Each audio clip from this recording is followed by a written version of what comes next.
Human आई, microscope और telescope. तो बात आती है कि ह्यूमन आई कौन सा इंस्ट्रूमेंट है।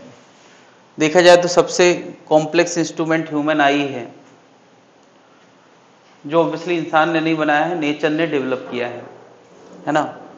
तो ह्यूमन आई कैसे काम करती उसका हम फिजिक्स पढ़ेंगे, उसकी बायोलॉजी से हमें मतलब नहीं है।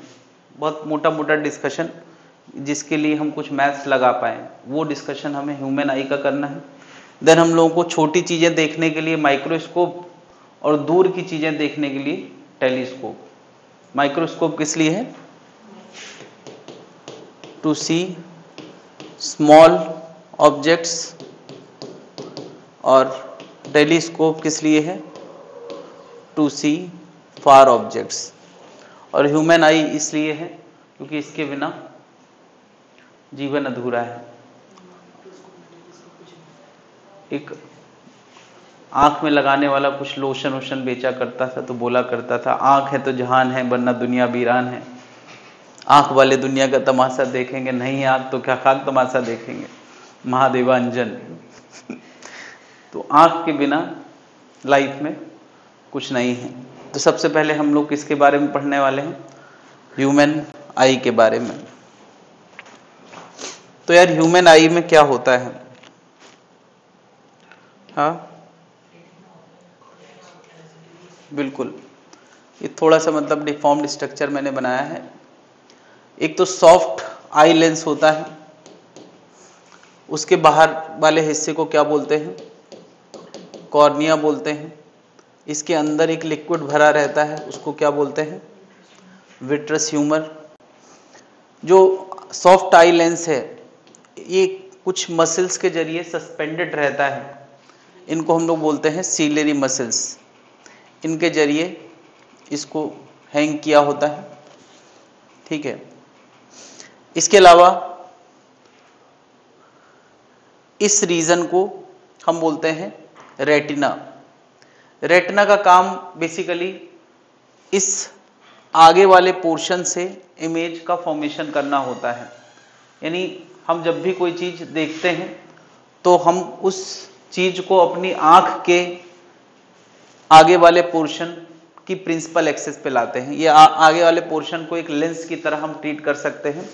तुम कहोगे लेंस ही तो है, तो मैं कह रहा हूं कि यहाँ पर ये एक सॉफ्ट लेंस के अलावा जो कॉर्निया है और उसके अंदर भरा हुआ लिक्विड है, ये सभी रिफ्रैक्शन का हिस्सा है। यानी यार इस पूरे हिस्से का काम किसी ऑब्जेक्ट की इमेज बनाना होता है। हेलो 280 कह रहा है, 250 दे दो, कह दो 250 ले लो, ना हो तो दे देना, फिर क्या।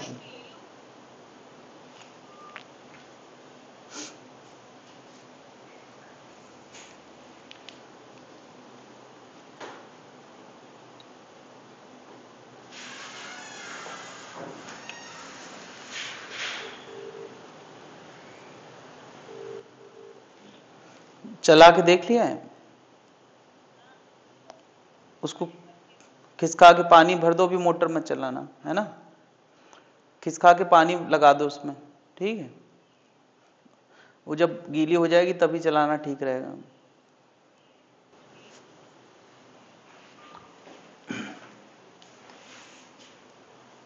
तो रेटिना का काम क्या है? जब भी हम किसी चीज को देखते हैं तो इस आई लेंस के सामने उस ऑब्जेक्ट को रखते हैं, और उस ऑब्जेक्ट की इमेज बनाने में ये पूरे सिस्टम का रोल है। उस पूरे सिस्टम को मैं एक इक्विवेलेंट लेंस से रिप्रेजेंट कर रहा हूं, है ना।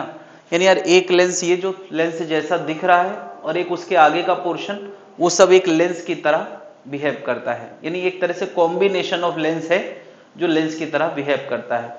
इसमें मेजर पोर्शन रे को टर्न कराने का ये कॉर्निया और आगे वाले पोर्शन का है। सॉफ्ट लेंस का उतना ज्यादा रोल नहीं होता है। तो बात आती है कि यार ये सॉफ्ट लेंस की फिर जरूरत क्या है, सारा काम यही क्यों नहीं कर लेता।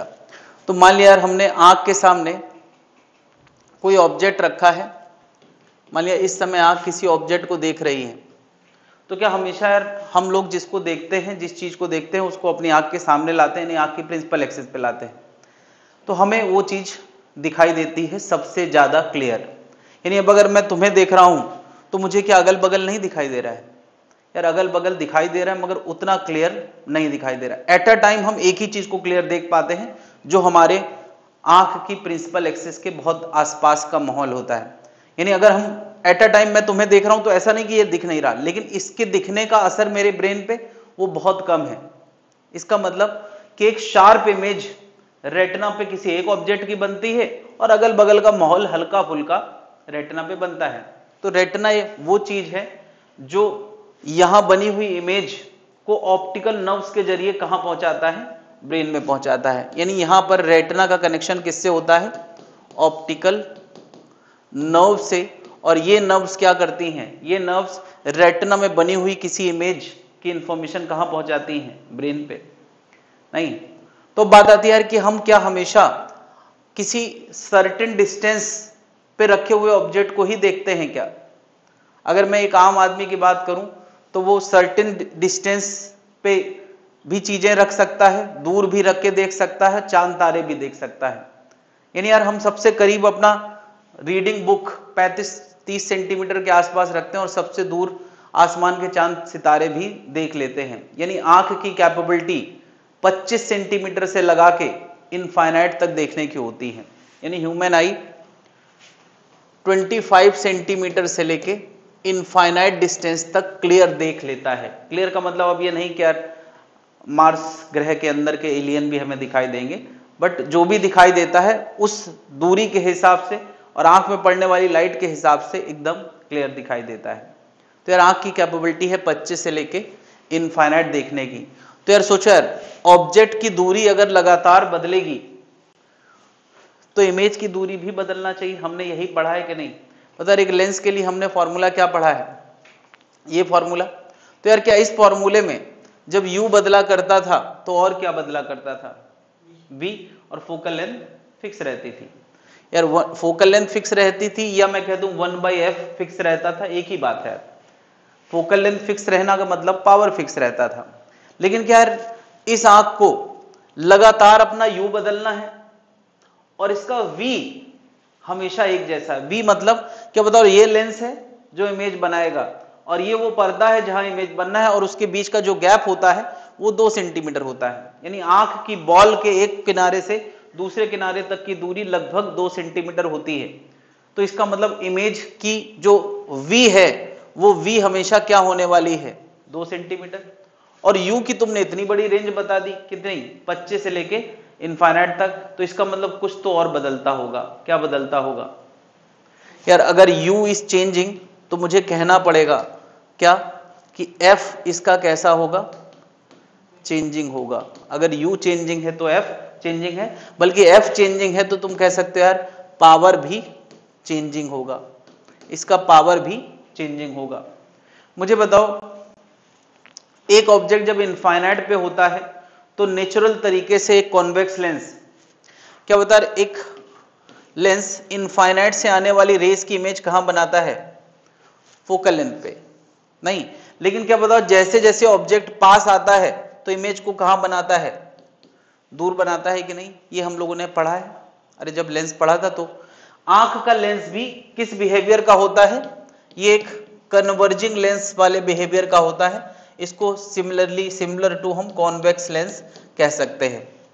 तो क्या बता रहे, जैसे जैसे ऑब्जेक्ट वो पास का देखता होगा तो इमेज कायदे से कहां बनना चाहिए? दूर। अगर जबरदस्ती उसको दूर के बजाय पास ही बनाना है, हर बार एक ही जगह बनाना है, तो उसको अपनी आंख का पावर बढ़ाना पड़ेगा, रे को ज्यादा टर्न करना पड़ेगा। तुम्हें याद है यार, ज्यादा रे को टर्न कराना मतलब ज्यादा पावर शो करना। तो मैं पूछूं जब इनफाइनाइट आंख देखती है यानी चांद तारे देखती है तब आंख का पावर ज्यादा होता होगा या जब आंख पास की चीजें देखती है तब आंख ज्यादा पावर शो करेगी? यानी पास की चीजें देखने के लिए रे को ज्यादा टर्न कराना पड़ेगा। यानी पास के देखते समय आंख का पावर सबसे ज्यादा होता है और दूर देखते समय आंख का पावर सबसे कम होता है। क्या बात समझ रहा है? यानी पढ़ाई करते समय हमारी आंख ज्यादा पावर शो करती है और जब चांद तारे देखते हैं तो आंख सबसे ज्यादा रिलैक्स्ड होती है। ना, यानी ऊपर वाले ने हमें चांद तारे देखने के लिए बनाया है। बात समझ रहा है? ये नेचर चीख चीख के कह रहा है कि यार दूर का देखो और दूसरे ग्रह में बसने की कोशिश करो।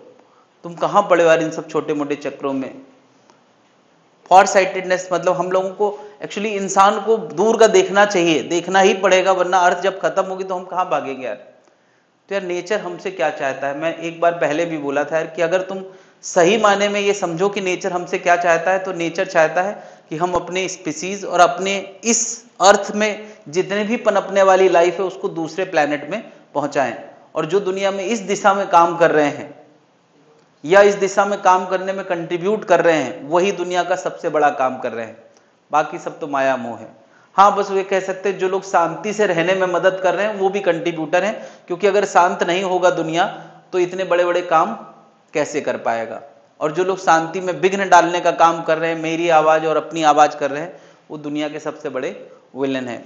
तो यार ऊपर वाला हमसे क्या चाहता है, इनफाइनाइट दिखाना चाहता है। वो कह रहा है कि दूर का देखो, क्योंकि पास का देखने के लिए आंखें सबसे ज्यादा स्ट्रेंड होती है। हालांकि दूर का देखने के लिए हमें पास का देखना पड़ेगा। अगर किताबों में ध्यान नहीं दोगे तो दूर देखोगे तो क्या देखोगे भाई, उसको समझना भी तो पड़ेगा।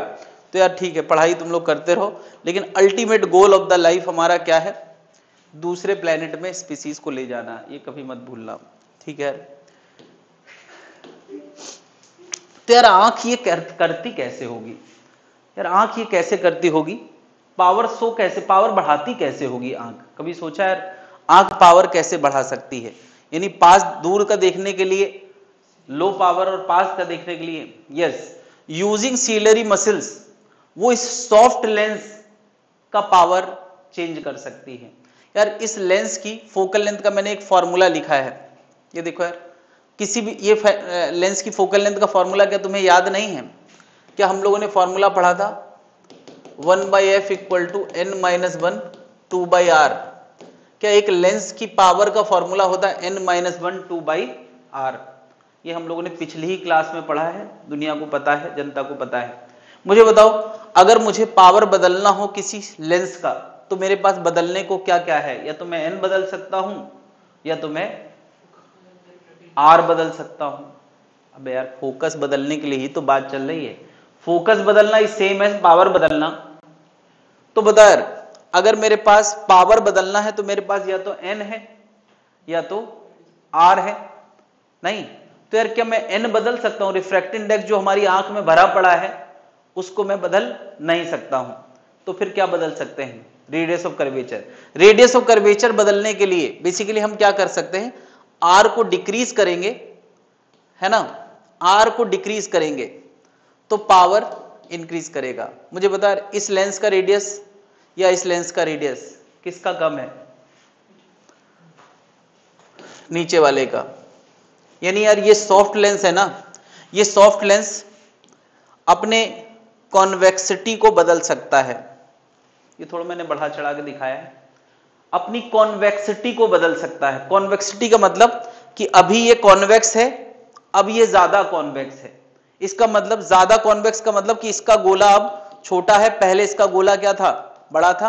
यानी रेडियस को इसने क्या किया है बताओ, इसके मुकाबले इसका रेडियस या इसके मुकाबले इसका रेडियस कम है। यार इसका गोला बड़ा था और इसका गोला छोटा है, तो रेडियस डिक्रीज कर रहा है, और जब रेडियस डिक्रीज करेगा तो पावर, तो बात आती है रेडियस डिक्रीज कैसे करेगा। यार ये जो सीलेरी मसल्स है ना यार, ये इसको स्ट्रेच करके खींच के ज्यादा कॉन्वेक्सिटी क्रिएट करती हैं। देखना चाहोगे यार, मैंने बढ़ा चढ़ा के दिखाया है कैसे। देखो जरा, आंख जब इनफाइनाइट से रेज आ रही हैं, आंख जब इनफाइनाइट से रेज आ रही हैं तो इमेज कहां बना रहा है, रेटिना पे। और अभी आंख का जो लेंस है उसमें सीलेरी मसल्स कोई रोल पे नहीं कर रही हैं, नहीं। ऑब्जेक्ट पास आया तो बताया नेचुरल तरीके से ये इमेज दूर बनना चाहिए थी कि नहीं? अरे भाई हमने जब कॉन्वेक्स लेंस की स्टोरी पढ़ी थी तो क्या पढ़ा था यार, कि जैसे जैसे कार आगे आई, पुलिस वाले पास आए, वैसे वैसे चोर आगे जाता था, लेकिन चोर वही है। तो इसका मतलब लेंस ने अपना पावर बढ़ाया है। ऑब्जेक्ट और पास आया देखो यार लेंस ने और पावर बढ़ाया, तुम देख रहे हो यार लेंस को मैं लगातार डिफॉर्म कर रहा हूं। देखो जरा, पहले जो लेंस था पतला था और अभी ये लेंस मोटा हो गया है। मैं क्या दिखाने की कोशिश कर रहा हूँ, सीलियरी मसल्स इस लेंस को स्ट्रेच कर रही हैं। ये थोड़ा मैंने बढ़ा चढ़ा के दिखाया है, क्योंकि बढ़ा चढ़ा के ना दिखाओ तो जनता को समझ नहीं आता है ना। कम समय में जब किसी को ज्यादा बहादुर बताना हो तो हम लोग बड़ी बड़ी कहानियां बना लेते हैं कि राणा प्रताप के पास ऐसा भाला था जो 80 किलोग्राम का था। नहीं, मान लिया रहा होगा 40-40 का रहा होगा, लेकिन अब महानता बताना है कम समय में, आदमी को इंप्रेस करना है, तो 40 का किसी ने 50 किया, फिर अगली किताब लिखने वाले ने 70 किया होगा, आज 80 पढ़ते हैं। आई एम सॉरी यार, कोई इसको गलत ना ले, मतलब मैं कह रहा हूं कि ये होता है, आमतौर पे ये होता है ना, कि भाई मोदी का सीना नापा गया तो 38-39-40 कुछ निकला, लेकिन बोला क्या गया 56 इंच। तो ये होता है यार, तो थोड़ा बढ़ा चढ़ा के मैंने दिखाया है ताकि जनता को समझ में आ जाए। ऑब्जेक्ट पास पास और इमेज उसी जगह पे बनाना है तो इसको पावर ज्यादा शो करना पड़ेगा। क्या ये बात समझ पा रहे हैं? हाँ, तो यार अगर मैं आंख के लिए वो 2 पावर निकालना चाहूं, आंख के लिए मैं 2 पावर निकालना चाहता हूं, इसमें कुछ नोट करना चाहेंगे? सब लिखा हुआ है, नोट्स में सब लिखा हुआ है, तो मैं कुछ नहीं बता रहा हूं। मैं यार 2 पावर निकालना चाह रहा हूं। एक बार जब आंख इनफाइनाइट देख रही है ना, मैक्सिमम डिस्टेंस आंख का क्या होता है, इनफाइनाइट, और उस समय आंख सबसे ज्यादा रिलैक्स होती है। यानी बताओ यार, इस समय इनफाइनाइट की इमेज कहां बनी है, रेटिना पे, रेटिना पे। यानी यू कितना है, यू इनफाइनाइट है, और वी कितना है यार, वी यहां पर 2 सेंटीमीटर पे है। क्या इसको हम फोकस भी कह सकते हैं? तो आ गया यार, फोकस आ गया। नहीं, अरे ऐसे नहीं समझ में आ रहा है तो फॉर्मूला लगा लो, 1/f equal to 1/v minus 1/u होता है। तो u को अगर इनफाइनाइट डालोगे तो ये टर्म क्या हो गया, 0, और जो v आएगा वो किसके बराबर आ जाएगा, f के बराबर।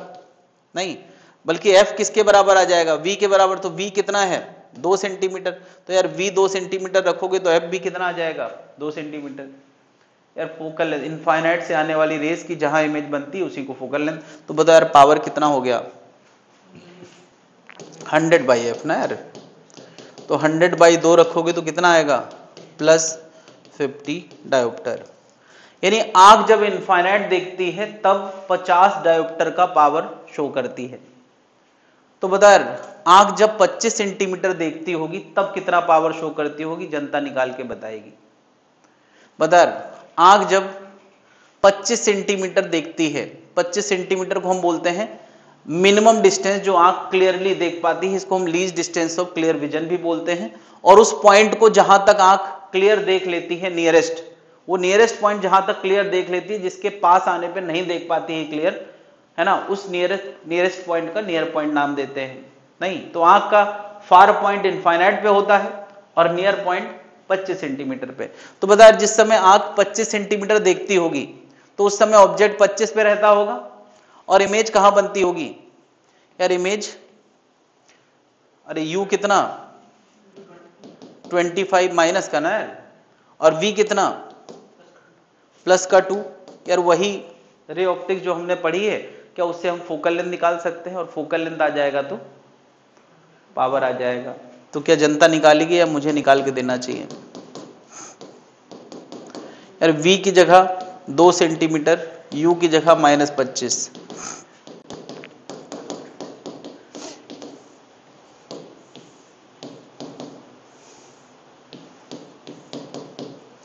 तो यार 1/f का आंसर आ रहा है 27/50, लेकिन पावर होता है 100 × 1/f। अरे 100/f को ऐसे लिख दो तो ज्यादा बढ़िया रहेगा। तो ये आएगा 100 × 27/50, तो ये कितना आ गया यार, 54 डायोप्टर, है ना यार। इमेजिन हमने कुछ भी किया हो, लेकिन सच्चाई सामने आ गई है कि आंख जो पावर अपना एडजस्ट करती है वो मात्र 4 डायोप्टर का एडजस्ट करती है। यानी सीलियरी मसल्स जो रोल निभाती हैं वो केवल 4 डायोप्टर का पावर चेंज करने का रोल निभाती हैं। नहीं, नेचुरल पावर आंख का कितना होता है, 50 डायोप्टर इनफाइनाइट देखने के लिए, है ना। उसके बाद जो बदलाव किए जाते हैं सीलियरी मसल से वो मात्र 4 डायोप्टर के हैं। क्या इतनी पूरी कहानी समझ में आ गई है? तो यार जब मैंने 9th-10th में रे ऑप्टिक्स कभी पढ़ा था तो मेरे दिमाग में एक चीज बैठ गई थी कि अगर साफ देखना है तो 25 पे देखें। तो क्या 25 सेंटीमीटर साफ देखने की उचित दूरी है या सबसे ज्यादा स्ट्रेंड दूरी है? सबसे ज्यादा स्ट्रेंड दूरी है। उचित दूरी तो है, उचित दूरी तो यार 2 मीटर भी है, लेकिन पास लाने पे क्योंकि क्लैरिटी बढ़ जाती है तो हम पास लाते हैं।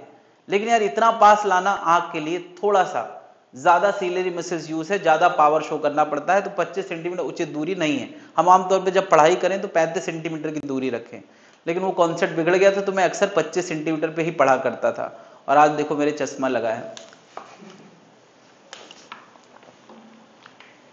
इसलिए यार ज्ञान अधूरा, ज्ञान अलग तरह का या पार्शियल ज्ञान बहुत खतरनाक होता है। ज्ञान ना होना ठीक है, कोई दूसरे को मौका मिलेगा जो ज्ञानी होगा, लेकिन ये सोचना कि यार हमको आता है तो हम ही लेंगे, पूरा मोर्चा हम ही संभालेंगे और फिर मोर्चे की वाट लगा देना, उससे बढ़िया ही है। तो क्या इतनी बात समझ में आ गई है? कोई दिक्कत है? तो अब यार ये तो हो गई नेचुरल आंख। नेचुरल आई का मिनिमम पावर 50 डायोप्टर होता है और मैक्सिमम पावर कितना होता है? 54 डायोप्टर, और 4 डायोप्टर का वेरिएशन आंख करती है ना, यूजिंग सिलियरी मसल्स। ठीक है, तो अब यार आंख में कभी कभार 2 तरह के हम लोग डिफेक्ट की बात करते हैं। कौन कौन से डिफेक्ट? एक नियर साइटेडनेस और दूसरा डिफेक्ट क्या है? फार साइटेडनेस। नियर साइटेडनेस जिस आंख को होता है उस आंख को हम लोग क्या बोलते हैं? मायोपिक आई, या उस रोग का नाम क्या होता है? मायोपिया। मायोपिया नियर साइटेडनेस का ही दूसरा नाम है। तो नियर साइटेडनेस में क्या समस्या आती है? नियर साइटेडनेस में आंख नियर का देख लेती है, ये बड़ी समस्या है। ऐसा गंदा नाम रखा गया है कि नियर साइटेडनेस पढ़ के क्या समझ में आता है? अच्छा, इसको नियर की दिक्कत होगी। ओके, लोगों ने ऐसे अपने आप को समझा रखा है कि नियर साइटेड मतलब कि पास का देखने वाला व्यक्ति नियर साइटेड आदमी है। नियर साइटेड है, ये पास का देखने वाला व्यक्ति है, फार साइटेड नहीं है। ओके, ये भी सही है। तो नियर साइटेड वो है जो पास का क्लियर देख लेता है ना। यार ये नियर साइटेड का सही लॉजिक एक्चुअली ये नहीं है जो हम लोगों ने बना रखा है। नियर साइटेडनेस का सही लॉजिक ये है कि इनफाइनाइट से आने वाली रे रेटिना पे ना फोकस होके रेटिना से पास, यानी आंख के पास नियर बनने लगती हैं। सोचो यार, इनफाइनाइट से रे आई और रेटिना पे ना बन के यहां बन गई, तो क्या बताओ ये इंफॉर्मेशन ब्रेन तक जाएगी? नहीं।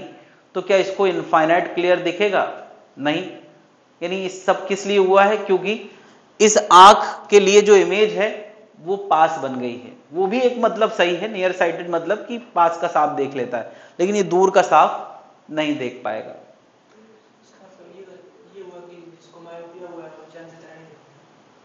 चांद सितारे जब देखेगा तो उसको ब्लर नजर आएंगे, है ना, उतने क्लियर नजर नहीं आएंगे जब वो उसको पहले नजर आते थे।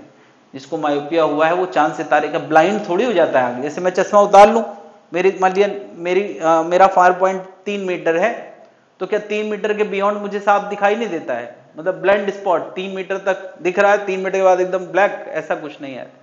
क्लैरिटी कम होती है, दिखाई तब भी देता है। क्लियर है भाई? तो इस आंख की समस्या है कि ये दूर का इमेज कहां बना रही है? पास बना रही है। तो यार इसका पावर मैं कहूं बढ़ गया है या कम हो गया है? यार बताओ। इसकी नेचुरल फोकल लेंथ कभी रेटिना तक हुआ करती थी, 2 सेंटीमीटर हुआ करती थी, और अभी इसकी नेचुरल फोकल लेंथ 2 सेंटीमीटर से कम हो गई है। और अगर फोकल लेंथ कम हो गई है तो पावर बढ़ गया है। यानी कल को अगर किसी नियर साइटेड आदमी से पूछा जाए कि तुम्हारी आंखें वीक हो गई हैं क्या, तो तुम क्या बोलोगे? तुम क्या बोलोगे? नहीं, पावरफुल हो गई, है ना। जैसे इनको जो चश्मा लगा होगा निगेटिव पावर का लगा है, मेरे को लगा है, यही वाला समस्या है। हमारी आंखें वीक नहीं हुई हैं। दुनिया ये ना माने कि हमको समस्या है, हमारी आंखें पावरफुल हो गई। अभी इतनी पावरफुल हो गई कि उनकी इमेज बनाना था रेटिना पे और ज्यादा पास बना दिया है। ये तो कैपेबिलिटी है यार। लेकिन समस्या भी है। क्यों? क्योंकि हम कुछ भी करके पावर घटा नहीं पाते हैं। यार ये बताओ, ciliary muscles radius of curvature को कम करके पावर बढ़ा सकती हैं। सीलियरी मसल्स इसलिए होती हैं कि पावर को बढ़ा पाए, घटा पाने का टूल नहीं है यार हमारी आंख में।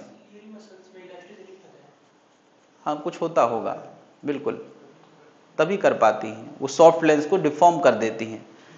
हाँ अब यार इलास्टिसिटी कोई वो सॉलिड मटेरियल तो है नहीं जो हम उसको इस तरह से सोचे कि हमारी स्किन में इलास्टिसिटी नहीं है, ऐसे दबा के छोड़ दो तो क्या वो ऐसी बनी जाती है ना यार। तो मैं क्या कह रहा हूं कि जो सीलियरी मसल्स हैं वो पावर बढ़ा तो सकती हैं, घटा नहीं सकती हैं। तो ये कुछ भी कर लें ये इनफाइनाइट नहीं देख पाएगा, नहीं, इसको ऐसी कोई चीज चाहिए जो इसकी आंख के पावर को कॉम्पनसेट कर सके, क्या कर सके, कम कर सके। तो इसको कैसा चश्मा चाहिए यार? इसको डाइवर्जिंग चश्मा चाहिए, निगेटिव पावर का चश्मा चाहिए। क्या तुम्हें निगेटिव पावर का चश्मा लगा है? मेरे को भी लगा है। यानी जब हमारी आंखें पावरफुल हो जाती हैं तो उसको कॉम्पनसेट करने के लिए हमें कैसे चश्मा चाहिए होता है? निगेटिव पावर का चश्मा चाहिए होता है। क्या ये जनता समझ पा रही है? तो जिन लोगों को ये समस्या है, तो देखो यार ऐसा है कि इनफाइनाइट के लिए इमेज पास बनी है, तो ऑब्जेक्ट पास आएगा तो क्या होगा? अरे ऑब्जेक्ट पास आएगा तो नेचुरल तरीके से वो इमेज दूर बनेगी। अभी सीलियरी मसल्स की कोई जरूरत नहीं पड़ी है भाई। आंख का ये तो, लेंस का ये तो प्रोसेस ही होता है, ऑब्जेक्ट पास तो इमेज दूर करता है कि नहीं। लेकिन क्या पता यार एक सटीक दूरी होगी जब पहली बार ये इमेज रेटिना पे बनेगी, एक सटीक दूरी होगी, उसके बियॉन्ड, यानी यार उस पॉइंट के बियॉन्ड वो नहीं देख पाएगा। और उस पॉइंट को नया फार पॉइंट मैं बोलने वाला हूं। क्या इस पॉइंट को मैं क्या बोलने वाला हूं? नया फार पॉइंट जो बिगड़ चुका है। पहले आम आदमी का फार पॉइंट कितनी दूर पे होता है? इनफाइनाइट पे, लेकिन इस आदमी का फार पॉइंट कुछ 4 मीटर 5 मीटर पे आ गया है, तो इसका फार पॉइंट बिगड़ गया है, फार पॉइंट सुधारना है। नहीं, नियर देखने में दिक्कत नहीं है, क्योंकि यार और पास आएगा तो सीलियरी मसल्स पावर बढ़ा के पास दिखा देंगे, और पास आएगा और दिखा देंगी, सीलियरी मसल्स ये तो कर लेंगी, नहीं, लेकिन पावर घटाने का टूल नहीं है। तो यार नियर साइटेडनेस में पहले तो समस्या समझ लें कि यार इसका पावर बढ़ गया है, यानी नेचुरल फोकल लेंथ डिक्रीज कर गई है और पावर ऑफ द लेंस क्या कर गया है? इंक्रीज कर गया है। ये बात देख पा रहे हैं? अब मैंने कहा उसका एक फार पॉइंट है जो बिगड़ गया है, यानी ये इनफाइनाइट की इमेज रेटिना से पहले बनाती है और किसी एक ऑब्जेक्ट की इमेज रेटिना पे बनाती है विदाउट यूजिंग सीलियरी मसल्स, और वो जहां भी दूरी पे होगा उसी को हम फार पॉइंट बोलेंगे। यहां वाला हिस्सा आंख का खराब हो गया है, फार पॉइंट के बियॉन्ड आंख नहीं देख पाती है। तो अब यार हमें आंख के सामने कैसा चश्मा लगाना है? आंख के सामने ऐसा चश्मा लगाना है जो आंख ओवरऑल पावर को घटा सके। मैं यार ओवरऑल बात नहीं, मैं एक और तरीके से ये बात को समझाना चाह रहा हूं, जरा इस पे जनता ध्यान दे। अगर मैं कहता हूं कि इनफाइनाइट से आने वाली रेज आंख देखना चाहती है, तो ये चश्मा किसी आंख का करेक्शन नहीं करता है, चश्मा ज्योमेट्रिकल धोखा देता है आंख को। ज्योमेट्रिकल धोखा कैसा? कि यार इनफाइनाइट से आने वाली रेज को डाइवर्ज करेगा हल्का सा, और डाइवर्ज करने के बाद आंख को ऐसा लगेगा कि वो फार पॉइंट से आ रहा है, मतलब उसकी टर्निंग हल्की सी ऐसी कर देगा कि वो उसकी रेंज में ला देगा। लेकिन हमें ऐसा लगता नहीं है, क्योंकि इंटेंसिटी वही है, नंबर ऑफ रेज भी वही आ रही हैं, तो हमें कभी ऐसा लगता नहीं कि रे की टर्निंग हुई है। बट सच्चाई ये है कि ये जो चश्मा है उसने रे को डाइवर्ज करके, पता है इमेज कहां बना दी है? फार पॉइंट पे। यानी इनफाइनाइट से आने वाली रेज की इमेज कहां बन गई? फार पॉइंट पे। वहां तो आंख देख ही लेती है।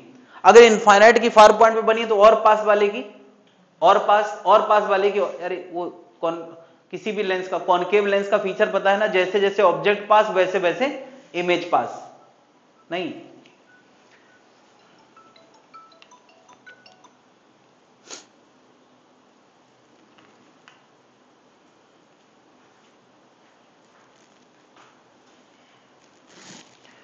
तो इसका मतलब क्या है? ये चश्मा करेक्शन कर रहा है या धोखा दे रहा है? धोखा दे रहा है। क्या धोखा दे रहा है? कि यार ये u equal to minus infinite के लिए उसकी इमेज कहां बना दे रहा है? u equal to minus infinite के लिए इमेज कहां बना दे रहा है, फार पॉइंट पे। ये सारा खेल बाहरी बाहर हो रहा है, और अगर वो ऐसा कर पाएगा तो फार पॉइंट तो आंख देख ही लेती है, तब तो इमेज रेटिना तक पहुंची जाएगी। यानी अगर तुम्हें चश्मे का पावर निकालना है तो ये कॉन्सेप्ट याद रखना पड़ेगा, क्या कि ये चश्मा क्या कर रहा है, u इनफाइनाइट के लिए इमेज कहां बना रहा है, फार पॉइंट पे। यानी u कितना, माइनस इनफाइनाइट, और v कितना, फार पॉइंट। क्या बात समझ गए? फॉर एग्जाम्पल किसी का फार पॉइंट लेट अस से 200 सेंटीमीटर पे है, जरा उसके आंखों का पावर निकालते हैं। अगर किसी का फार पॉइंट 200 सेंटीमीटर पे है तो यार 1/f equal to 1/v, v कितना, -200, और u कितना, माइनस इनफाइनाइट। तो यार फोकल लेंथ क्या आ गया, -200। अरे वही तो फोकल लेंथ होगा। ये कॉनकेव बिहेवियर का लेंस है यार, ऐसा लेंस है, और ऐसे लेंस का फोकल लेंथ इसी तरफ तो होता है।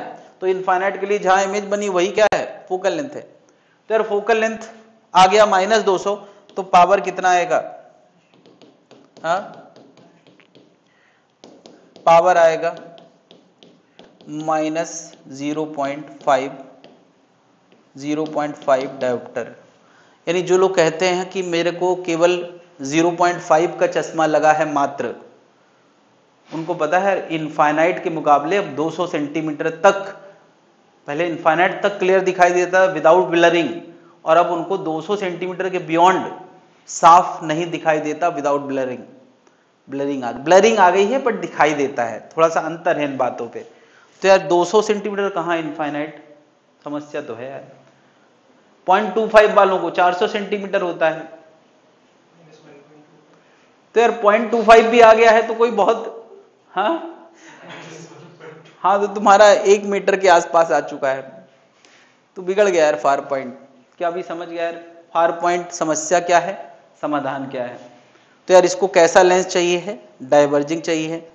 उसका पावर पॉजिटिव होता है कि निगेटिव होता है, तो निगेटिव पावर का चश्मा चाहिए।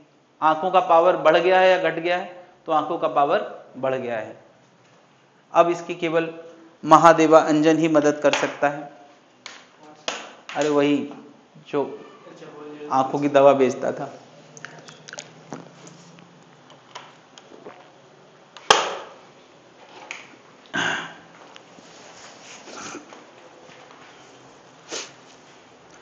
नोट कर लिया भाई लोग?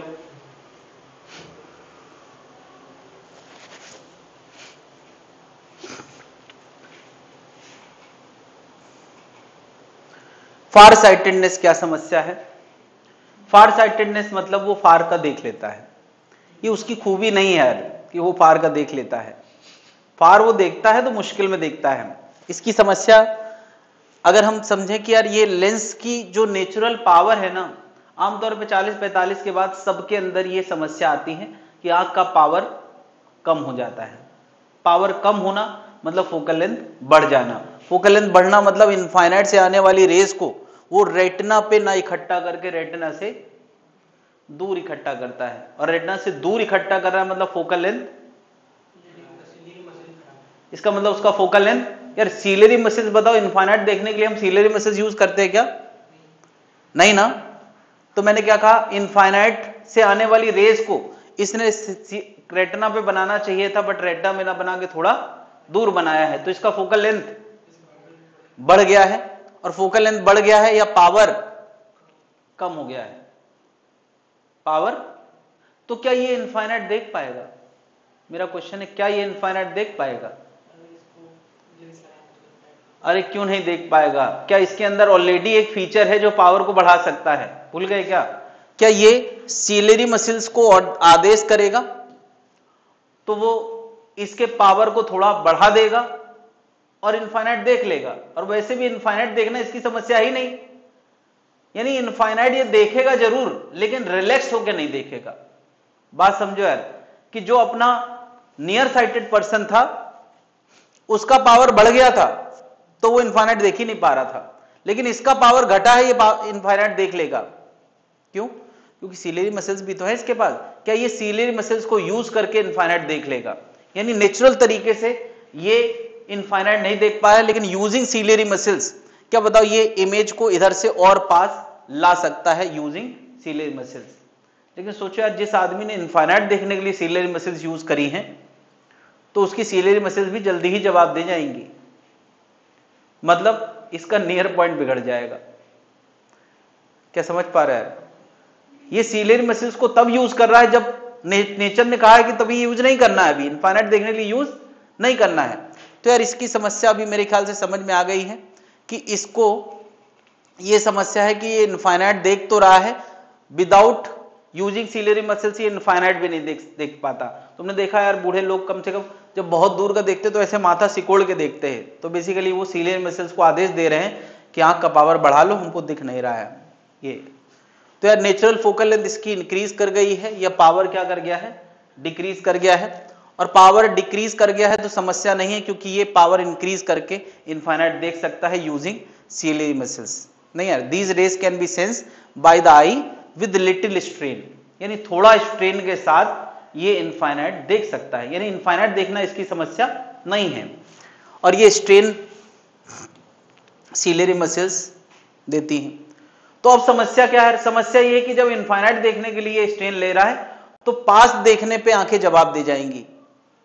तो तुम कहोगे यार पास देखने में तो सबकी आंखें जवाब देती हैं। यार सबकी देती हैं 25 पे और इसकी दे देगी 50 पे। सबकी देती हैं 25 पे जवाब की 25 से पास मत देखो, लेकिन इस आदमी की आंखें 50 पे ही जवाब देगी, भैया 50 से पास हम साफ नहीं दिखा पाएंगे। तो समस्या क्या आ जाएगी? ये बहुत बारीक काम नहीं कर पाएगा। यानी अगर इसको सुई में धागा डालना हो इस इंसान को, तो अब सुई बहुत छोटी बनाई जाती है, सुई का जो छेद होता है वो 25 सेंटीमीटर पे सबसे क्लियर दिखाई देता है, तो धागा तो एक ही बार डालना होता है। तो यार सुई इस हिसाब से डिजाइन करेगी, भाई 25 पे लाओ, धागा डालो, उसके बाद सिलाई करते रहो। नहीं, तो अब ये सुई में धागा नहीं डाल पाएगा। आमतौर पे मैंने देखा है कि जब घर पे किसी को पावर वीक हो जाता है आंख का, तो एक छोटे बच्चे या किसी यंग को बुला के कहता है भैया सुई में धागा डाल लो, और सुई में धागा डालने के बाद बाकी पूरी सिलाई कढ़ाई सब कर लेंगी। बट समस्या कहां है? सुई में धागा डालने में, क्योंकि बाकी सब चीजें तो दूर से भी हो जाएंगी। तो इस पर्सन का क्या बिगड़ गया है? अरे इस पर्सन का नियर पॉइंट बिगड़ गया है। नियर पॉइंट इसका भी कोई ना कोई होगा, लेकिन वो 25 से ज्यादा है ना यार? इसका भी नियर पॉइंट होगा, लेकिन वो 25 से ज्यादा है। अगर 25 रहता तो ठीक होता, क्योंकि हम अपनी दुनिया में जो भी कुछ अपने आप को ट्रेंड कर चुके हैं वो 25 के लिए ट्रेंड कर चुके हैं। लेकिन इसकी समस्या है कि ये 25 सेंटीमीटर से ज्यादा, अब यार दुनिया में सारी आंखें ऐसी होती कि 50 सेंटीमीटर के बियॉन्ड नहीं दिखाई देता होता, तो हमें सब नॉर्मल लगता। लेकिन हमको यार सुई में धागा डालना है, हमको रामायण पढ़ना है, हमको फिजिक्स पढ़ना है, तो उसके लिए अब यार 45 की बात कौन फिजिक्स पढ़ता है यार, हमारे जैसे लोग पढ़ते हैं। तो उसके लिए इसको अपना नियर पॉइंट सुधारना पड़ेगा। अब 50 सेंटीमीटर पे रख के ऐसे यार किताब पढ़ेंगे तो अच्छा नहीं रहेगा ना यार, ना? फॉन्ट बहुत छोटे छोटे नजर आएंगे। फॉन्ट डिजाइन करने वाले को सोचना पड़ेगा, उसने इनके लिए तो डिजाइन नहीं किया यार, नहीं, बल्कि तो फॉन्ट का साइज लगातार लोग छोड़। तो यार इसकी आंखें सुधारने का तरीका क्या? पावर वीक हुआ है ना, तो इसको पॉजिटिव पावर का चश्मा लगाना पड़ेगा। नहीं, यानी यार इसको जो चश्मा चाहिए वो पॉजिटिव पावर का चाहिए। और वो पॉजिटिव पावर का चश्मा क्या करेगा यार? वो उसके पॉजिटिव पावर का चश्मा क्या करेगा कि 25 से आने वाली रे को दिखा देगा। कैसे यार? ये चश्मा क्या कर रहा है? 25 से आने वाली रे को, ये 25 से आने वाली रे को हल्का सा कन्वर्ज करेगा। क्या करेगा? कन्वर्ज। और कन्वर्जन के बाद इनको कहां ले जाएगा? इन रेज को उस जगह ले जाएगा जहां हमें दिखाई देता है। क्या 25 की इमेज अगर नियर पॉइंट पे बनी है तो 26 की इमेज और दूर बनेगी, 28 की इमेज और दूर बनेगी। यानी ये चश्मा लगा के क्या हम 25 देख पाएंगे कि नहीं? यानी चश्मे की वर्किंग डिसाइड हो गई। चश्मे की वर्किंग क्या है कि वो 25 की इमेज 25 से आने वाली रे को कहां दिखा देता है? उसके बिगड़े हुए नियर पॉइंट पे। 25 सेंटीमीटर की इमेज कहां दिखा देता है? उसके बिगड़े हुए नियर पॉइंट पे दिखा देता है। तो क्या बता रहा है? 25 सेंटीमीटर को अगर नियर पॉइंट पे दिखा दिया तो नियर पॉइंट पे तो दिखाई देता ही है। 25 से आगे वालों को और दूर दिखा देगा तो इसको सब कुछ दिखाई देना शुरू हो जाएगा। तो यार क्या बताओ, कोई एक आंख मैं चूज कर लेता हूं जिसका नियर पॉइंट लेटर से 50 सेंटीमीटर है, ऐसा मान लेते हैं। तो बता यार उसको कितने पावर का चश्मा लगाना पड़ेगा, बता सकते हैं? बता यार, ऐसा कोई चश्मा जो 25 दिखाए, समस्या 50 पे है, तो उसके लिए यू कितना, यू कितना, यू कितना -25 और वी कितना 1/v कितना -50, u कितना -25। जरा इसको हम लोग सॉल्व करते हैं।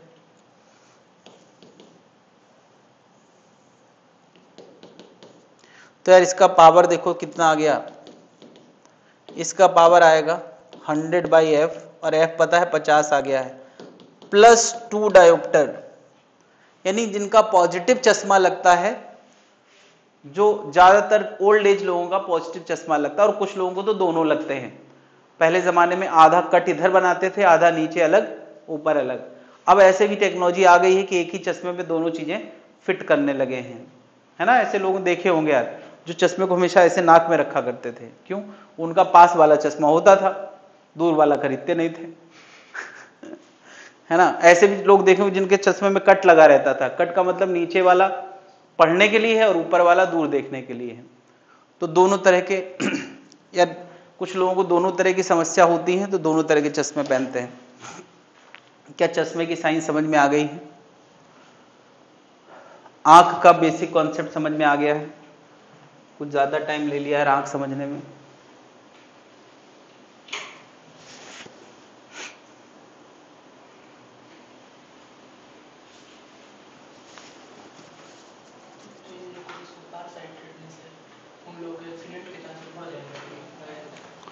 फार साइटेडनेस को हम लोग हाइपर मेट्रोपिया बोलते हैं और ऐसी आंख को हाइपर मेट्रोपिक आंख बोलेंगे, आई बोलेंगे। ये सब नाम क्लियर होना चाहिए। सीधे सीधे क्वेश्चन या तो चश्मे पे पूछे जाएंगे या तो आंख पे पूछे जाएंगे। आगे बढ़ सकते हैं? क्लियर? हाँ और क्या, इन लोगों के एक्सीडेंट की संभावना ज्यादा होती है। इन लोग मतलब हम लोगों के, है ना, वो फिर वो चश्मे वाले तरह तरह के ऑफर्स देते हैं कि ये एंटी ग्लेयर है। एंटी ग्लेयर मतलब चमकेगा नहीं, जब आप गाड़ी चलाएंगे तो सामने से चमक नहीं आएगी, तो महंगा वाला चश्मा खरीदना पड़ता है। बिल्कुल ये है। फिर वो बोलेंगे अल्ट्रा वायलेट रोकना है। आप लोग मोबाइल बहुत देखते हैं, अल्ट्रा वायलेट रोकना है तो एंटी ब्लू कट ले लो, ब्लू कट कर देगा वो जो हार्मफुल अल्ट्रा वायलेट है, और उनसे हायर फ्रीक्वेंसी उनको ये रोक देगा। यार ब्लू कट में बहुत दिन तक तो ये सोचता रहा ये ब्लू को कम कर देगा, लेकिन साला जैसा भी ब्लू हो तो सब दिखाई देता था चश्मे से। मैं कह यार ब्लू तो कट कर नहीं रहा। वो फिर बाद में पता चला अल्ट्रा वायलेट यानी ब्लू के हायर रेंज जो है, तो ब्लू की हायर रेंज हमें दिखाई कहाँ देती है? इसका मतलब वो ब्लू की हायर रेंज अल्ट्रा वायलेट को कट करता है जो हमारी विजिबल रीजन से ऊपर की है। नहीं तो उनके पास जो टॉर्च होती है वो हमारी मतलब वो ब्लू की अपर लेयर ही होती है और अल्ट्रा वायलेट होती है, तो वो ब्लॉक करके दिखा देते हैं देखो ब्लू कट हो रहा है। तो हार्मफुल ब्लू कट करता है ना। जो नॉन हार्मफुल ब्लू है, हमारी विजिबल रेंज का ब्लू है, उसको कट नहीं करता है। तो मेरे ख्याल से ये कॉन्सेप्ट भी क्लियर हो गया होगा। मैंने बहुत समय में धीरे धीरे ये सारे कॉन्सेप्ट क्लियर किए हैं और तुम लोगों को एक बार में मिले हैं। ये फायदा है तुम लोगों के लेट पैदा होने का।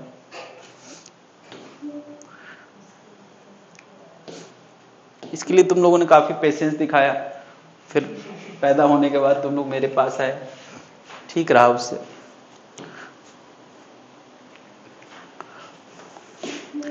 तो माइक्रोस्कोप का मतलब क्या है?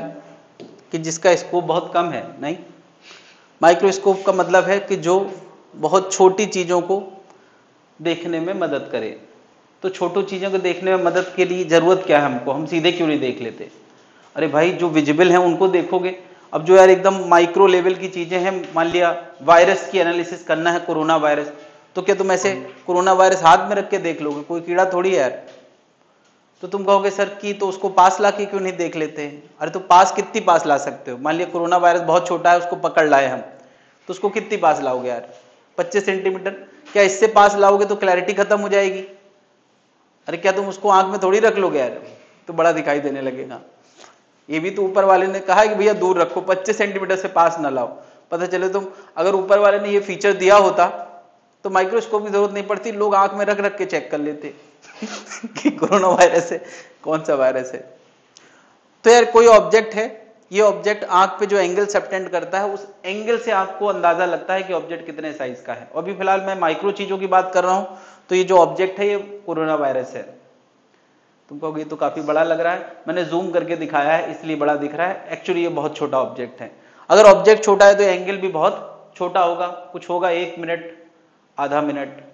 तुम कहोगे एंगल मिनट में, अरे डिग्री का 120 गुना छोटा, इतना छोटा यार, ये एंगल बहुत एकदम ना के बराबर है। तो अभी यार क्या है कि अगर मैं इस एंगल को बड़ा करना चाहता हूं तो हम क्या कर सकते हैं यार? एंगल को अगर बड़ा करना चाहते हैं तो पहला काम तो यही करेंगे कि इसको पास ले आएंगे। अरे भाई छोटी चीज देखना है तो दूर रख के थोड़ी देखोगे यार, अब सुई में धागा डालना है तो ऐसे करके थोड़ी डालोगे यार, सुई को पास लाओगे। तो अभी अगर ये वायरस को अगर हम पास लाते हैं तो क्या पास की भी एक लिमिट है, कितना पास लाएंगे? लीस्ट डिस्टेंस हो, क्या जब सबसे पास लाएंगे तो भी जो एंगल पड़ेगा और वो एंगल बहुत स्मॉल है यार, ये जो बेसिक एंगल है, क्या इससे बड़ा एंगल हमारी आंख पे सबटेंड? तो यार इस एंगल को मैंने बेसिक एंगल बोला है विदाउट यूजिंग इंस्ट्रूमेंट, है ना। और ये एंगल अगर मैं साइन में निकालूं तो लिखूंगा h बाई हाइपोटेनस, और 10 में निकालूंगा तो लिखूंगा h by height by d। लेकिन क्या बता, स्मॉल एंगल के लिए साइन थीटा लिखना हो या टेन थीटा लिखना हो या थीटा लिखना हो, सब एक ही बातें होती हैं। टेन थीटा या थीटा लिखना हो वो होता है आर्क अपॉन रेडियस। तो मैं कह रहा हूं कि जब ये बहुत छोटा ऑब्जेक्ट है तो tan theta equal to h by डी, परपेंडिकुलर बाई डी लिखो या आर्क बाई रेडियस, दोनों एक ही बातें हैं। क्या ये वो एंगल है, इस थीटा नॉट को मैंने बोला है वो एंगल जो बिना इंस्ट्रूमेंट के हम सबसे बड़ा देख सकते हैं। थीटा नॉट क्या है ना, maximum angle an object can subtend on I without using instrument, तो यार बिना इंस्ट्रूमेंट के अगर हम इतना बड़ा एंगल सबटेंड कर पा रहे हैं तो हम इंस्ट्रूमेंट से क्या उम्मीद करते हैं? हम इंस्ट्रूमेंट से उम्मीद करते हैं कि वो एंगल को इससे कई गुना बढ़ा कर दे। तो हम इंस्ट्रूमेंट से चाहते हैं कि एक थीटा वो हमें दे यूजिंग इंस्ट्रूमेंट, और ये थीटा इस थीटा नॉट से बहुत बड़ा हो, काफी बड़ा हो, ये हमारी एक्सपेक्टेशन है। मैं कहूंगा थीटा नॉट से 10 गुना बड़ा हो गया, 20 गुना बड़ा हो गया, तो हमें वो ऑब्जेक्ट विजिबल हो सकता है। तो एक टर्म हम इसके लिए डिफाइन कर रहे हैं, मैग्नीफाइंग पावर। और मैग्नीफाइंग पावर बस यही बताता है कि ये एंगल कितने गुना बड़ा हो गया है। मैग्नीफाइंग पावर क्या बताता है? इंस्ट्रूमेंट के बाद एंगल और विदाउट यूजिंग इंस्ट्रूमेंट, इनमें कितने टाइम्स का फर्क है। और इसकी यूनिट भी होती है टाइम्स। हम लोग इसको पढ़ते हैं एक्स, बट होता है इसका मतलब टाइम्स। नहीं है, तुम लोग पढ़ते हो कि वो 45x 20x optical zoom, 20x optical zoom कैमरे में उसमें लिखा रहता है, तो यार वो x नहीं होता है, वो क्या होता है? टाइम्स। हालांकि पढ़ेंगे हम भी x ही, भाई यही फैशन चल रहा है, लेकिन उनका कहने का मतलब है मल्टीप्लाई हुआ है। भाई अगर ये थीटा पुराने वाले थीटा का 100 गुना हो गया है तो इसका मतलब 100 टाइम्स हो गया है ना यार। तो ये टाइम्स का सिंबल है और वही मतलब भी है, लेकिन बोलते हम लोग x हैं। तो मैग्नीफाइंग पावर को हम ऐसे मेजर करने वाले हैं, ऐसे निकालने वाले हैं। और आगे जो हम इंस्ट्रूमेंट पढ़ेंगे उनके लिए मेन टॉपिक, मेन डिस्कशन का मुद्दा वो है मैग्नीफाइंग पावर निकालना। और मैग्नीफाइंग पावर हम तभी ला पाएंगे जब हम यूजिंग इंस्ट्रूमेंट एंगल निकाल पाएंगे। थीटा यहां क्या है? Using instrument angle. और थीटा नॉट क्या था? Without using angle. क्या इतनी बात समझ में आ गई? अभी जब माइक्रोस्कोप के बाद टेलीस्कोप पढ़ेंगे तब भी हम मैग्नीफाइंग पावर की बात करेंगे, क्योंकि वहां भी दूर का ऑब्जेक्ट बहुत छोटे एंगल का दिखाई देगा और हम हमेशा चाहते हैं कि बड़ा दिखाई दे। और बड़ा हमें तभी दिखाई देता है जब हमारी आंख पे पड़ने वाला एंगल बड़ा हो जाता है। तो वहां भी हम मैग्नीफाइंग पावर का ये मतलब कि वो थीटा बाई थीटा नॉट होता है, ये मतलब आगे तक काम करने वाला है। क्या इतनी बात जनता समझ गई है?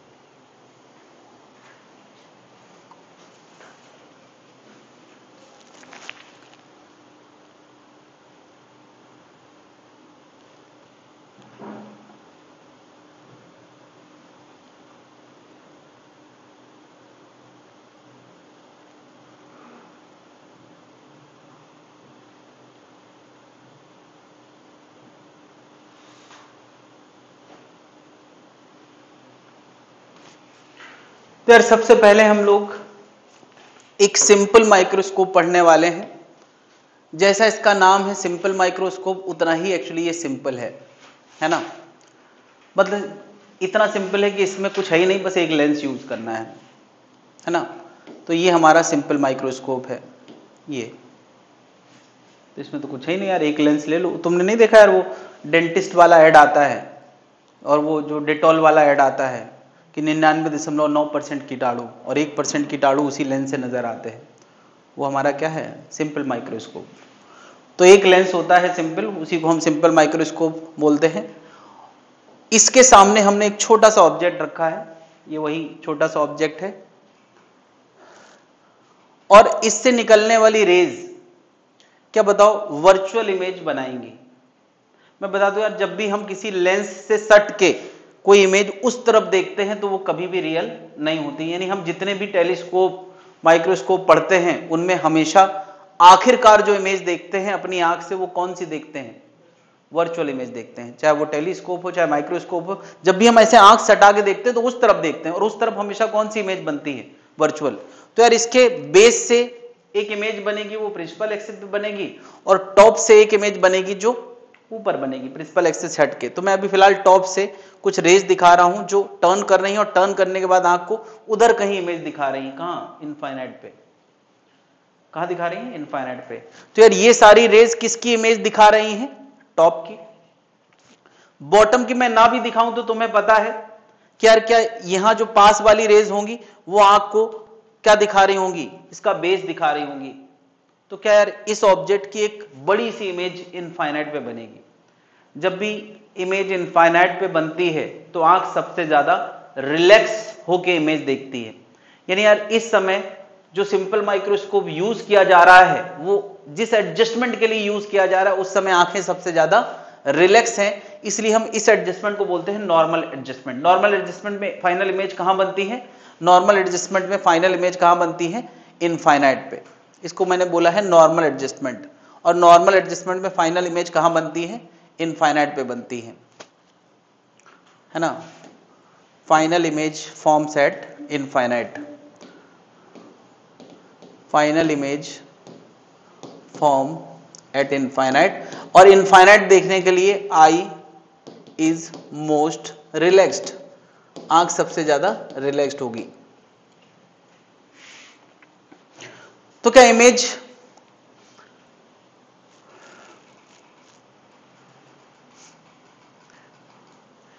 इसका मतलब और भी एडजस्टमेंट की हम बात करेंगे। पहले हम इस माइक्रोस्कोप के लिए मैग्नीफाइंग पावर निकाल लें। मैग्नीफाइंग पावर क्या होता था यार, मैग्नीफाइंग पावर होता था theta divide by theta naught. Theta naught होता था h बाई डी। अभी थोड़ा देर पहले मैंने थीटा h बाई डी लिखा था, जहां d का मतलब होता है least distance of clear vision. और थीटा क्या है यहां पर, थीटा वो एंगल है जो इस आंख को महसूस हो रहा है, और इस आंख को जो एंगल महसूस हो रहा है उसके लिए मुझे दो रे बनाने की जरूरत है। एक ये जो इनफाइनाइट से इमेज की आ रही है, और एक बेस वाली रे। क्या इन दोनों रे के बीच में जो एंगल है, क्या वो एंगल इमेज का एंगल है या ऑब्जेक्ट का एंगल है, या दोनों का है? यार ये बड़ी इंटरेस्टिंग बात है कि ये जो एंगल है ये इस आंख पर पड़ रहा है जो ऑब्जेक्ट ने भी बनाया है और इमेज ने भी बनाया है। लेकिन हकीकत यह है कि इसको ऑब्जेक्ट नजर आ रहा होगा या इमेज नजर आ रही होगी। यार इसको इमेज नजर आ रही होगी, ये थोड़ी नजर आ रहा होगा। तो इसका मतलब ये एंगल बेसिकली किसका एंगल है, इमेज का एंगल है, जो इंस्ट्रूमेंट की मदद से आंख पे बना है। तो मुझे बताओ वो एंगल कितना है, कोई बता सकता है? यार ये एंगल है h बाई एफ। भले ही इमेज का एंगल है लेकिन हम निकाल किससे रहे हैं, ऑब्जेक्ट से। ये बड़ा कंफ्यूजन का विषय मेरी लाइफ में रहा, क्या जब इमेज का एंगल है तो ऑब्जेक्ट का पैरामीटर क्यों यूज कर रहे हैं। फिर बहुत बाद में ये समझ में आई बात कि जो ऑब्जेक्ट एंगल सबटेंड कर रहा है वही इमेज सबटेंड कर रही है। तो क्या h से h कट गया, मैग्नीफाइंग पावर आ गया d बाई एफ। क्या ये पूरी बात पूरी तरह से समझ में आ गई है या कोई तरह का कंफ्यूजन है? नहीं। तो यार जैसा कि इंसान का नेचर है, हमेशा ज्यादा का इरादा कर रहा था, करता रहता है, इतनी मैग्नीफाइंग पावर d/f आई है, मान लिया d 25 सेंटीमीटर और f 2 सेंटीमीटर है, तो 12 गुना तो भी बन जाएगा। फोकल लेंथ जितनी कम रखोगे लेकिन हम चाहते हैं थोड़ा और बढ़ जाए, तो क्या यार इस एंगल को और बढ़ाया जा सकता है? हाँ, इस एंगल को और बढ़ाया जा सकता है अगर मैं ऑब्जेक्ट को थोड़ा और पास रख दूं। तो यार ये दूरी पास होगी तो एंगल भी बड़ा हो जाएगा। लेकिन एक समस्या है, क्या ऑब्जेक्ट अगर और पास रखा जाता था, याद है यार, अगर इस समय ऑब्जेक्ट की बात करें तो ये फोकस के जस्ट अंदर रखा गया है, तुम्हें याद है यार, फोकस के जस्ट अंदर रखने पे उस तरफ कहीं इनफाइनाइट पे इमेज, अगर मैं इस ऑब्जेक्ट को और पास लाऊंगा तो इमेज भी छोटी होगी लेकिन पास आने लगेगी। तो यार साइज मैटर नहीं करता, एंगल मैटर करता है, पहले तो ये क्लियर करें।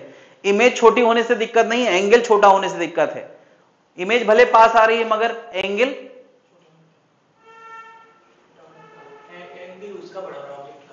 एंगल बड़ा होगा, यही मैं बता रहा हूं। देखो यार, मैंने ऑब्जेक्ट को और करीब रख दिया ये, और इतना करीब रख दिया कि इमेज भी करीब आ गई। यार इमेज पहले इनफाइनाइट पे थी लेकिन अब करीब आ गई, किस लिए? क्योंकि हम एंगल बढ़ाना चाह रहे थे। अच्छा, करीब भी कितनी करीब? क्या इमेज भी हम कितना करीब देखना चाहेंगे? क्या हम इमेज 25 सेंटीमीटर से भी करीब देखना चाहेंगे? नहीं, इमेज हम नियर पॉइंट से करीब नहीं देखना चाहेंगे। यानी इस इमेज को बनाते समय यह ध्यान रखा गया है कि यार ये जो दूरी है यहां से लेंस तक की, ये कितनी होना चाहिए? Least distance of clear vision, क्योंकि इसको देखने के लिए आंख सबसे ज्यादा स्ट्रेन्ड होती है, इसके पास देखने में ब्लरिंग शुरू हो जाती है। तो यार इस एडजस्टमेंट को हम बोलते हैं नियर पॉइंट एडजस्टमेंट। इसको क्या बोलते हैं? नियर पॉइंट एडजस्टमेंट, जिसमें फाइनल इमेज कहां बनी है? नियर पॉइंट, आम आदमी के नियर पॉइंट पे बनी है। और आम आदमी का नियर पॉइंट बोले तो 25 सेंटीमीटर पे फाइनल इमेज बनी है। क्या बता, इस एडजस्टमेंट में क्या ये एंगल और बड़ा हो गया है? अरे बिल्कुल। क्या आंख के लिए ये एंगल ऑब्जेक्ट का भी एंगल है और ये एंगल इमेज का भी एंगल, और ये एंगल और बड़ा हो गया होगा क्योंकि फोकस से हम काफी करीब ले आए हैं, और एंगल बड़ा हो गया तो मैग्नीफाइंग पावर भी बढ़ गई होगी। क्या इस समय इस दूरी का नाम मैं for the time being UE लिख रहा हूं? ये यूई क्या एफ से कम है कि नहीं है? एफ से कम है, और एफ से अगर कम है तो क्या इसका जो एंगल होगा इस समय वो होगा h/ui, तो ये पहले से बड़ा आएगा। अच्छा, क्या ये ui अगर मुझे इस फोकल लेंथ, इसकी फोकल लेंथ एफ ही पता हो तो क्या ui निकाला भी तो जा सकता है? बताओ, इस लेंस के लिए ऑब्जेक्ट डिस्टेंस है -ui, नहीं, और इमेज डिस्टेंस -d। यार उसको मैंने सिंबल दिया है ना -d, तो यार u भी ui है। मैं यार साइन रख दे रहा हूं। मैं बता दूं यार, इस पूरे टॉपिक में हम जितने भी फॉर्मूले डेराइव कर रहे हैं उनमें साइन ऑलरेडी रखा जा चुका है। साइन क्वेश्चन करते समय नहीं रखेंगे, है ना। मैं ऑलरेडी साइन रख रहा हूं डेरिवेशन करने से पहले।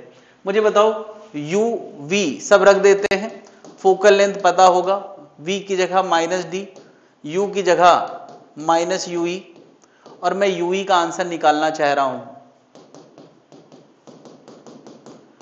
देखो यार, ui का आंसर लाने के लिए मैंने ये फार्मूला लगाया है। क्या आ गया यार ui का आंसर? यार यहां से देखें जरा, ui का आंसर आ गया है FED upon FE plus D। क्या ये दिख रहा है कि नहीं? अरे ये 1/f का आंसर 1/ui का ये आया है, तो ui का क्या होगा? FED अपॉन, चलो यार मैग्नीफाइंग पावर देखते हैं क्या आएगा इस केस में। मैग्नीफाइंग पावर होता है θ/θ0, तो θ0 था हमारा हमेशा h/d, और थीटा आया है h/ui, h से h कैंसिल हो गया, ये आंसर आ गया d/ui। और ui अभी अभी हम निकाल चुके हैं, तो क्यों ना हम वही वाला ui रख दें। ui हमने कितना निकाला है? FED upon FE plus D, dd cancel. जरा देखें यार, FE प्लस D ऊपर चला गया अपॉन D, तो आंसर आएगा 1 प्लस FE/D। यार इस बार जो मैग्नीफाइंग पावर का आंसर आया है पिछले वाले आंसर से 1 ज्यादा है। तो कोई कहेगा यार 1 ज्यादा है तो कौन सा बहुत फायदा है, तो कौन सा बहुत घाटा है यार। हमारी आंख थोड़ा सा स्ट्रेन हुई है कि हम 25 देखते नहीं है क्या दिन भर, अब थोड़ी देर के लिए कोई क्रूशियल काम चल रहा है तो 25 देखने में कौन सा हम थक जाएंगे। लेकिन क्या उससे इमेज का मैग्नीफाइंग पावर अगर 1 बढ़ा है तो इसका मतलब 1 टाइम्स बढ़ा है। अरे मैग्नीफाइंग पावर टाइम्स होता है कि नहीं, अगर पहले वो 10 गुना नजर आ रहा था तो अब कितना नजर आएगा, 11 गुना नजर आएगा। तो यार 1 टाइम्स एंगल बढ़ रहा है तो इसमें कोई बुराई नहीं है। क्या दोनों चीजें समझ में आ गई हैं? किसी स्टेप पे कोई दिक्कत है तो बताएं। राधिका सुन पा रहे हैं? Yes sir. क्लियर है? Yes sir. तो यार एक में डी बाई एफ ई था और एक में आया है 1 plus D by F E by D. तुम कहोगे यार इसमें एफ ई क्यों लगा रहे हैं, तो आमतौर पे आंख से सटे हुए लेंस का नाम हम आई लेंस बोलते हैं, इसलिए मैं उसका नाम एफ ई बोल रहा हूं, है ना यार। एक ही लेंस है तो इसको हम लोग आई लेंस बोल देते हैं, है ना। उसके लिए हमने यू का नाम यू ही रखा है और एफ का नाम एफ ही रखा है। क्या दोनों एडजस्टमेंट क्लियर है? एक ही सिंपल माइक्रोस्कोप में 2 एडजस्टमेंट की बात करी है, नॉर्मल और नियर पॉइंट। क्लियर है भाई लोग? तो यार ये तो हो गया यार सिंपल माइक्रोस्कोप। अब मैं बात करने वाला हूं कंपाउंड माइक्रोस्कोप। ओके ये तो हो ही गया ना यार। ये हमारा सिंपल माइक्रोस्कोप, एक बार हमने इनफाइनाइट पे इमेज देखी, उसका नाम दिया है नॉर्मल एडजस्टमेंट, और एक पे हमने least distance of clear vision पे इमेज देखी है, उसका नाम मैंने दिया है नियर पॉइंट एडजस्टमेंट। इस केस में मैग्नीफाइंग पावर कितना आया है, डी बाई एफ ई, और इस केस में मैग्नीफाइंग पावर आया है 1 प्लस डी बाई एफ ई। ये बातें क्लियर होना चाहिए और ये अब रट जाना चाहिए।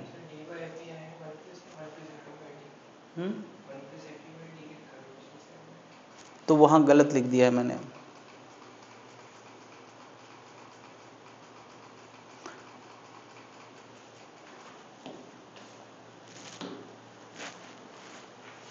सॉरी यार, इसको सही करें भाई।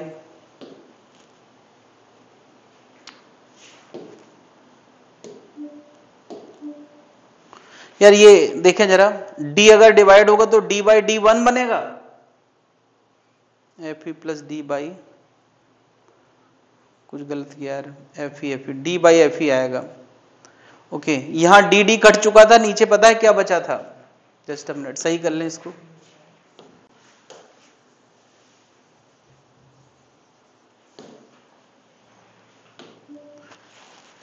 F E plus D upon D बचेगा, नहीं F E plus D upon F E बचेगा, एफ ई। देखो जरा एफ ई बचा था कि नहीं, तो ये आंसर आएगा 1 प्लस डी बाई एफ ई। सही कर ले भाई, भूल चूक लेनी देनी।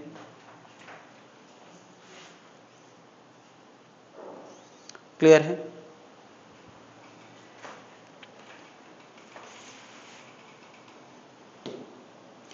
तो यार अब हम कुछ और बड़ा एंगल करने की तैयारी में हैं। सिंपल माइक्रोस्कोप एक लेंस का था और कंपाउंड माइक्रोस्कोप हम 2 लेंस का बनाने वाले हैं। क्योंकि 2 लेंस यूज कर रहे हैं तो हम दोनों लेंस के नामकरण करने वाले हैं। जो ऑब्जेक्ट के करीब रखा हुआ लेंस है उसका नाम हमने ऑब्जेक्टिव रखा है, और जो आंख के करीब रहेगा उसका नाम हमने आई पीस रखा है। 2 लेंस यूज कर रहे हैं। आमतौर पे ऑब्जेक्टिव का जो डायमीटर होता है और आई पीस का डायमीटर होता है, उसमें ऑब्जेक्टिव का डायमीटर माइक्रोस्कोप में छोटा रखा जाता है। कारण इतना छोटा ऑब्जेक्ट है कि उसकी रेज कलेक्ट करने के लिए बहुत बड़े डायमीटर की जरूरत नहीं पड़ती है। तो यार ये जो ऑब्जेक्टिव है इसका diameter of objective, diameter of eyepiece में किसका डायमीटर, आई पीस का डायमीटर बड़ा है। तो अभी मैं कह रहा हूं कि ऑब्जेक्टिव से सबसे पहले ऑब्जेक्टिव किसी ऑब्जेक्ट की एक इमेज बनाएगा। मान लिया h हाइट का ऑब्जेक्ट है तो h प्राइम हाइट की उसने इमेज बनाई है। मैंने यार ऑब्जेक्ट की दूरी को यहां पर UO बोला है और इमेज की दूरी को VO बोला है। भाई ऑब्जेक्टिव है इसलिए UO VO चलेगा नहीं। और इस आई पीस से ऑब्जेक्ट यानी इमेज, जो इमेज है वो ऑब्जेक्ट का काम करेगी कि नहीं। क्या बता रही ये इमेज आई पीस के लिए ऑब्जेक्ट का काम करेगी और ये इमेज मैंने इस आई पीस के फोकस के जस्ट अंदर अगर रखा है तो फाइनल इमेज कहां बनेगी? इनफाइनाइट पे। तो यार इस चीज को हम कहेंगे नॉर्मल एडजस्टमेंट। ये कौन सा एडजस्टमेंट हो गया? नॉर्मल, जिसमें आंख सबसे ज्यादा रिलैक्स होती है। जैसे पिछली बार हमने नॉर्मल और नियर पॉइंट किए थे, यहां भी हम नॉर्मल नियर पॉइंट की बात कर सकते हैं। दूसरी संभावना क्या है कि जो पहली इमेज बनी है एच प्राइम, ये इमेज इस बार इसके फोकस से काफी अंदर है, और काफी अंदर है और इतनी दूरी पे है जिसको मैं यूई कहा करता था। और ये यूई भी खास है, ये यूई ऐसा है जिससे फाइनल इमेज कहां बने? Least distance of clear vision में। तो क्या जब final image least distance of clear vision में बनती है तो उसको हम कौन सा एडजस्टमेंट बोला करते थे? ये हमारा नियर पॉइंट एडजस्टमेंट है। नियर पॉइंट एडजस्टमेंट को देखने के लिए आंख सबसे ज्यादा स्ट्रेन्ड होती है। तो देखा जाए इस डिस्कशन में बस पहला लेंस हटा दो तो पुराना डिस्कशन है, ये तो है यार, एक ही लेंस तो बस बढ़ गया है, बाकी डिस्कशन तो पुराना ही है। क्या इतनी बात सबको समझ में आ रही है? तो यार यहां भी डिस्कशन का मुद्दा है मैग्नीफाइंग पावर। मैग्नीफाइंग पावर होता था theta by theta naught, theta naught होता था एच बाई डी। इतनी कहानी हम जानते हैं। और थीटा मुझे बताएं, इस समय आंख पे पड़ा हुआ एंगल थीटा, आंख पे जो एंगल इस समय सबटेंड हुआ है थीटा, क्या वो इस एच प्राइम की मदद से लिखा जा सकता है कि नहीं? वो थीटा होगा H prime upon F E. और इस केस में बताओ, इस केस में वो थीटा होगा एच प्राइम अपॉन यू ई। बस यही तो अंतर पड़ा है। क्या इतनी बात सबको समझ में आ रही है? क्योंकि यार ये एच प्राइम नीचे की तरफ है, तो ये समझाने के लिए मैंने यार यहां एक माइनस साइन लगा दिया है। तुम कहोगे यार ये क्या बात हुई, माइनस साइन क्यों? क्या बता, इस ऑब्जेक्ट की जो इमेज आखिरकार आंख को दिख रही है वो सीधी है या उल्टी है? उल्टी है, यानी कोरोना वायरस उसको सीधा नहीं बल्कि उल्टा है। अब यार होता गोल है तो क्या फर्क पड़ता है यार, सीधा उल्टा कैसा भी देखे। मुझे बताओ एच प्राइम बाई एच, क्या H prime by H image और ऑब्जेक्ट का रेशियो है कि नहीं है? मैं बता दूं यार एच प्राइम और एच अब मैग्नीट्यूड हैं, तो यार इसको मैं सीधे सीधे वीओ बाई यूओ लिखने वाला हूं। तुम्हें याद है I by O V by U होता था? तुम कहोगे वहां साइन के चक्कर होते थे, तो यार एक माइनस लगा दिया है ना, तो अब सारे साइन के चक्कर से हम बरी हो गए हैं। ये साइन केवल ये बता रहा है कि उल्टी इमेज बनी है।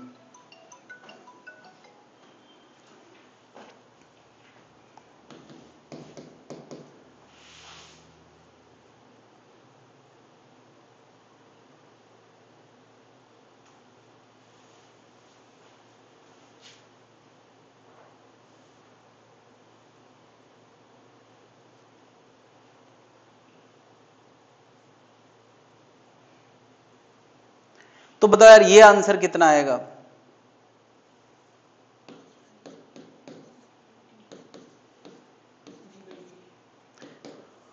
क्या डी बाई यू पिछली बार हम लोग ला चुके हैं कि नहीं? क्या आया था? ये आया था डी बाई यू हम लोग लाए थे 1 plus D by F E, और एच प्राइम बाई एच की जगह वी ओ बाई यू लिख देते हैं, और क्योंकि इमेज यहां भी नीचे बनी है तो एक माइनस साइन लगा देते हैं। क्या बात क्लियर है? तो यार पिछले आंसर और इस आंसर को अगर ध्यान से देखोगे तो यार पहले भी डी बाई एफ और 1 प्लस डी बाई एफ आया था। यार इन आंसर में बस इतना अंतर आया है कि वीओ बाई यूओ बढ़ गया है। ऑब्वियसली यार वीओ यूओ से ज्यादा होता होगा, तो क्या इमेज पहले बढ़ी और फिर सिंपल माइक्रोस्कोप वाले फीचर तो इसमें मिल ही रहे हैं।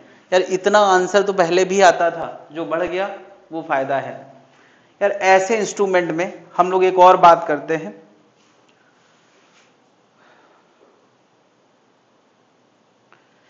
हम लोग एक बात करते हैं दोनों लेंस के बीच का गैप, जिसको बोलते हैं ट्यूब लेंथ।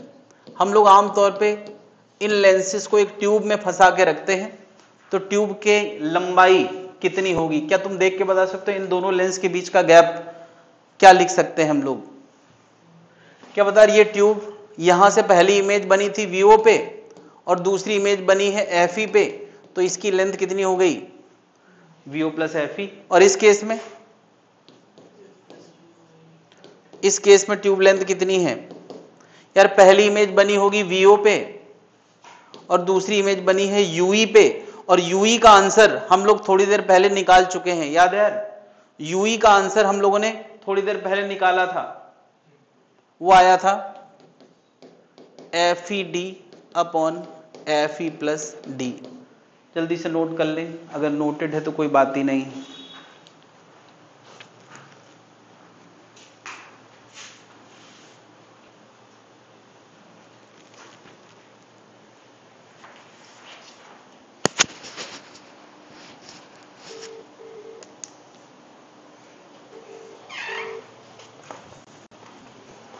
हेलो, हाँ बोल। अरे हाँ वो असल में हाँ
तो यार ये तो हो गया माइक्रोस्कोप, दो ही माइक्रोस्कोप हमें पढ़ना थे। इसके बाद हम लोग बात करने वाले हैं टेलीस्कोप की।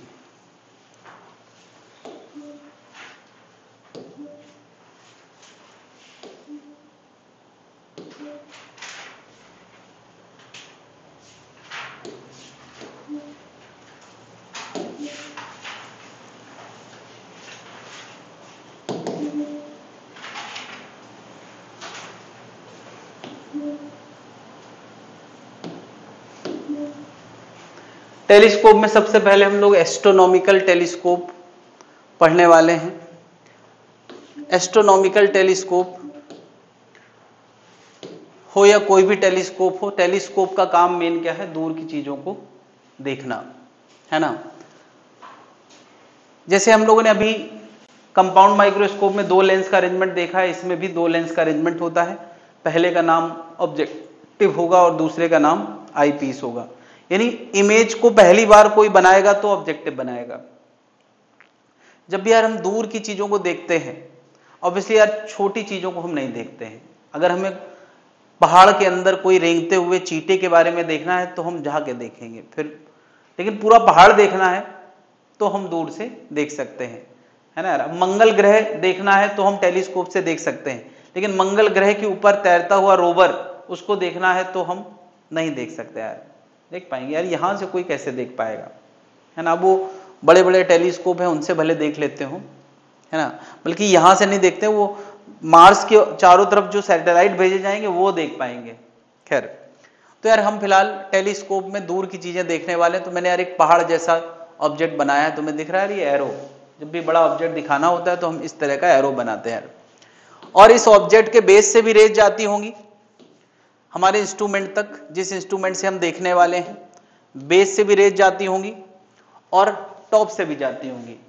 तो जो रे इंस्ट्रूमेंट तक पहुंचेगी वो आपस में पैरेलल होंगी, यानी वो रेज जो यहां से लगभग 0 डिग्री पे निकल रही है वही रेज इंस्ट्रूमेंट तक पहुंचेगी।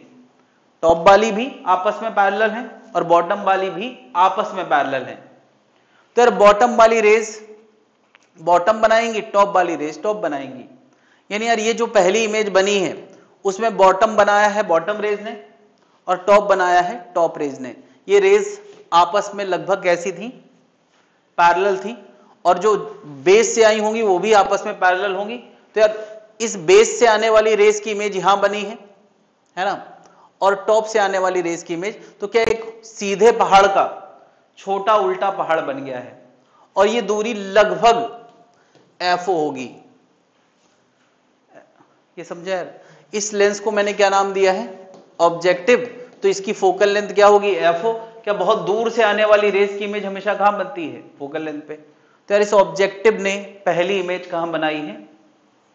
फोकल लेंथ पे, FO पे बनाई है। क्या बात समझ पा रहे हैं?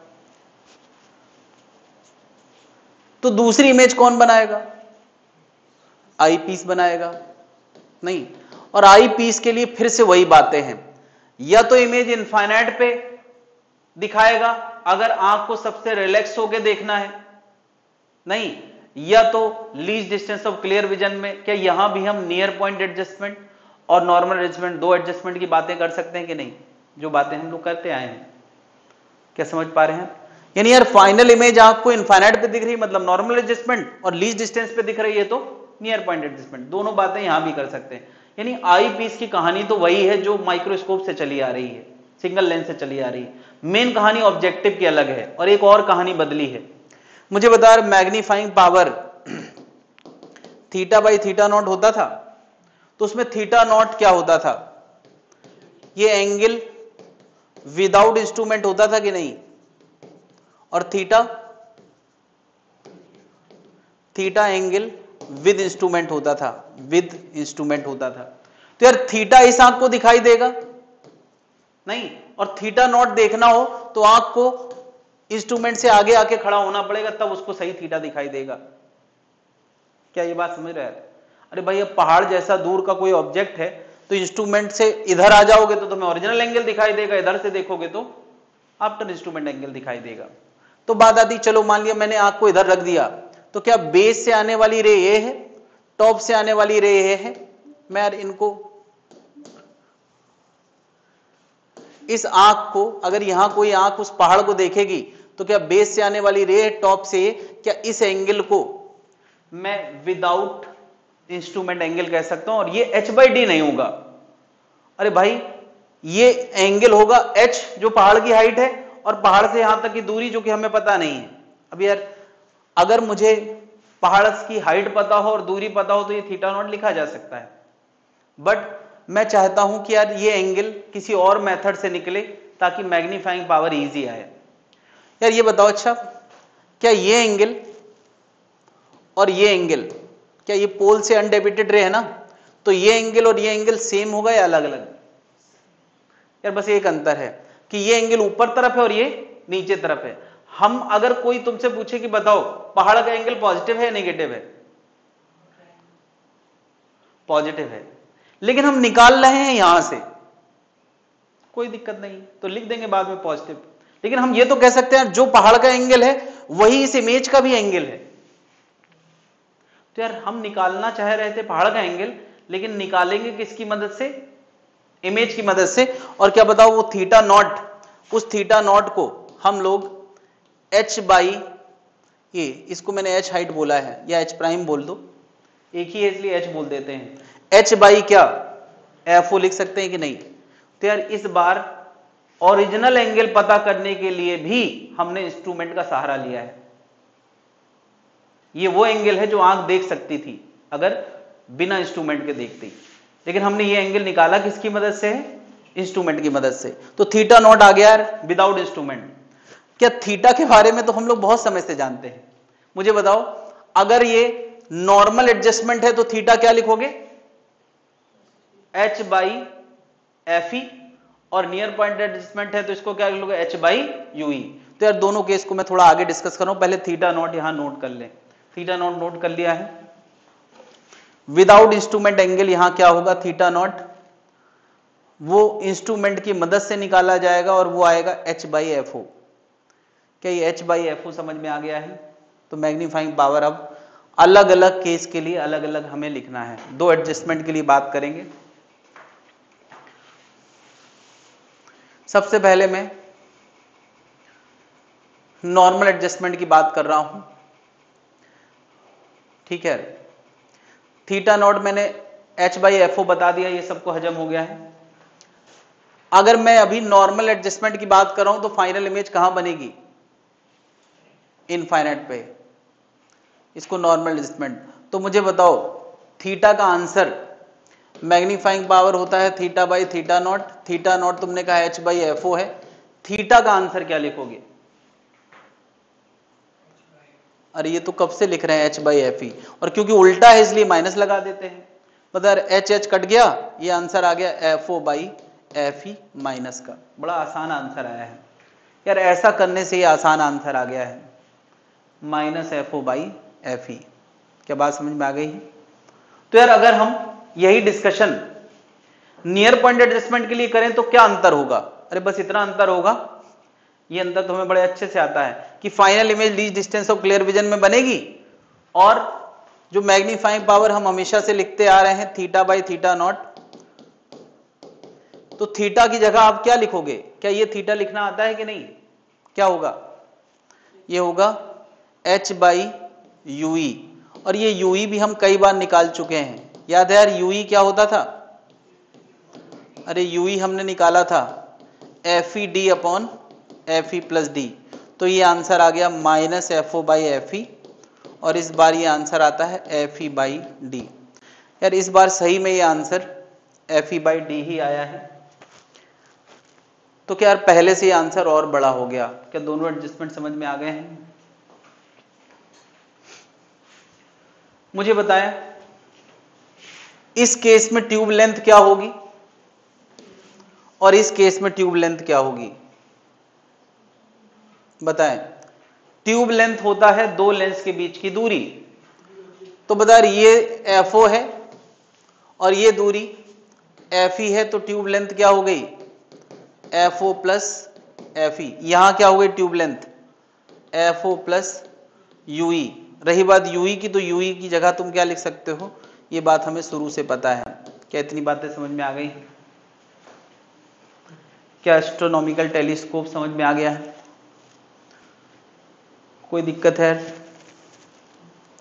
मुझे बताएं यार, इस बार एक मैं बात बताने वाला हूं किसी भी टेलीस्कोप के लिए, डायमीटर ऑफ ऑब्जेक्टिव हमेशा डायमीटर ऑफ आई पीस से बड़ा होता है।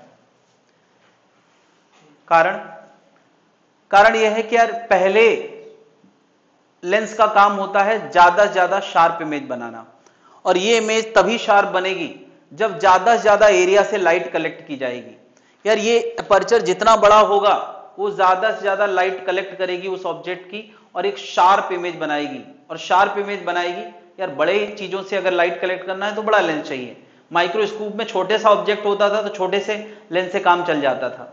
यानी यहां मैं डायमीटर बात कर रहा हूं तो रेडियस ऑफ कर्वेचर की बात नहीं कर रहा हूं, उसके साइज की बात कर रहा हूं, है ना। जो यार हबल टेलीस्कोप स्पेस में है उसका डायमीटर बहुत बड़ा है, तभी यार उससे इतनी शार्प इमेजेस ब्रह्मांड की बनती हैं।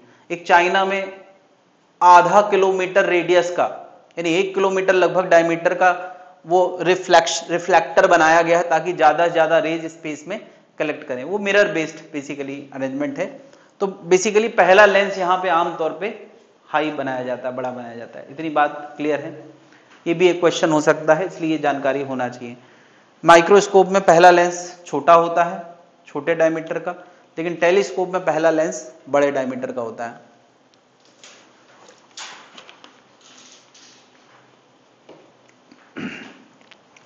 यार अब एक समस्या है इस टेलीस्कोप में, एक समस्या है कि इसको पहाड़ उल्टा दिख रहा है।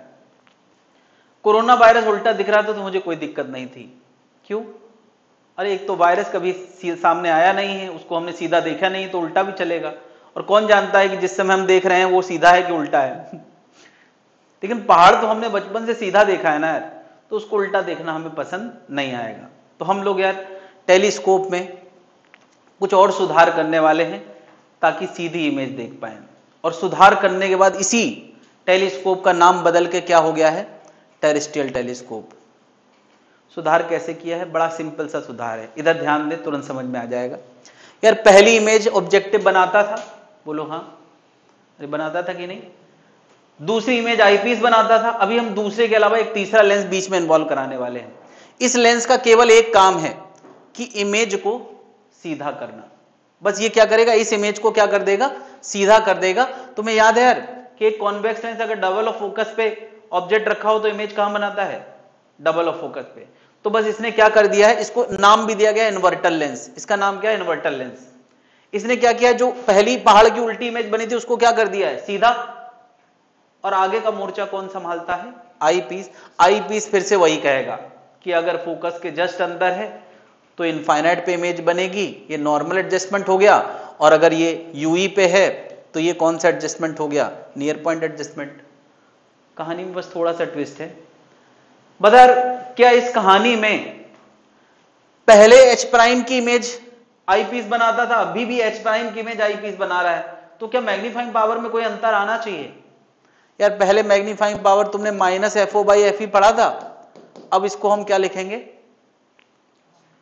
क्यों, क्योंकि सीधी इमेज है। इसका आंसर मैग्नीफाइंग पावर का तुमने क्या पढ़ा था, नियर पॉइंट एडजस्टमेंट। हमने पढ़ा था F O by F E 1 plus F E by D. अब भी होगा, बस एक अंतर है कि यहां माइनस की जगह क्या प्लस। इतना ही तो फर्क पड़ा है। और किस बात पे फर्क पड़ा है यार, और ट्यूब लेंथ पे फर्क पड़ा है। कोई मुझे बता सकता है इसकी ट्यूब लेंथ अब कितनी हो गई है, हाँ यार इसकी ट्यूब लेंथ हो गई है F O plus F E और साथ में F O plus F E plus 4 F I, और इसकी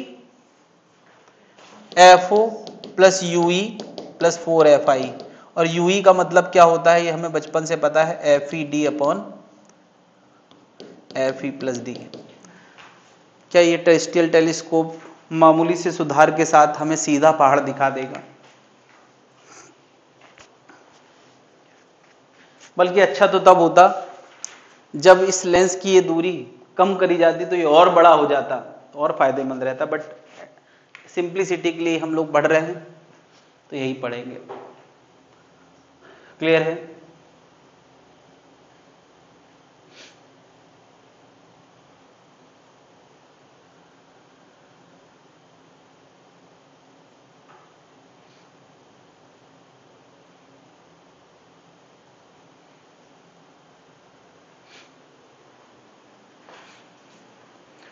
तो यहां हमने ट्यूब लेंथ थोड़ी सी बढ़ाई है, और ट्यूब लेंथ बढ़ाने से हमें कम से कम सीधी इमेज दिखाई देने लगी, बस ये फायदा हुआ है। एक और टेलीस्कोप की मैं बात करने वाला हूं जिसमें ट्यूब लेंथ बढ़ाने के बजाय हम घटाएंगे और इमेज तब भी सीधी नजर आएगी। मैं यार यहां पे एक कैसा लेंस रख रहा हूं, हाँ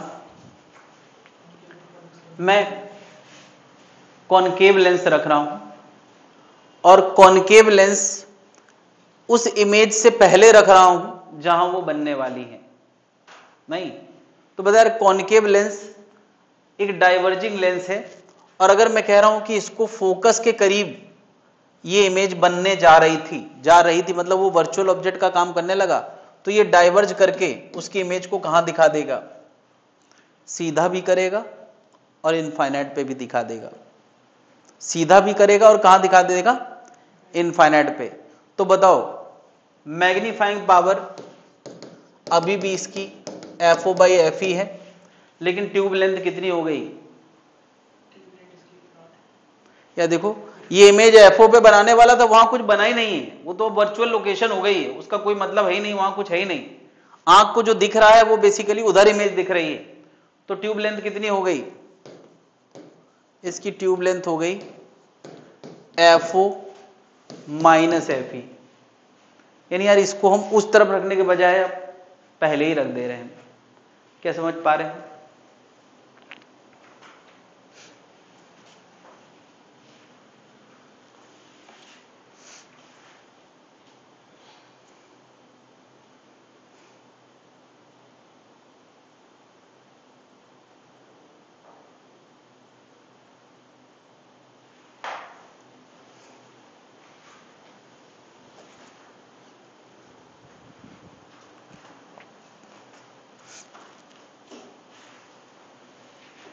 कितनी बात क्लियर है।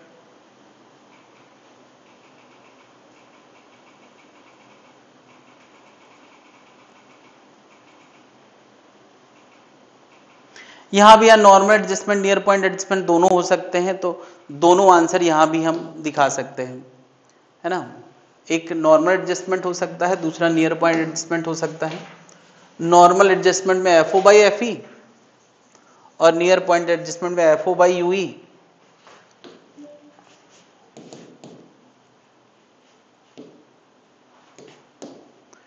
यहां tube length FO minus FE होगा, यहां होगा FO माइनस UE,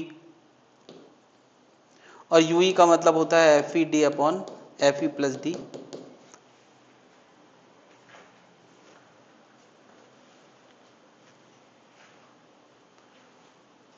तो यार इसी पे बेस्ड बातें पूछी जाना है, इतना करके सभी लोग लाएंगे। अगली क्लास में हम लोग डिस्पर्जन करेंगे, ठीक है।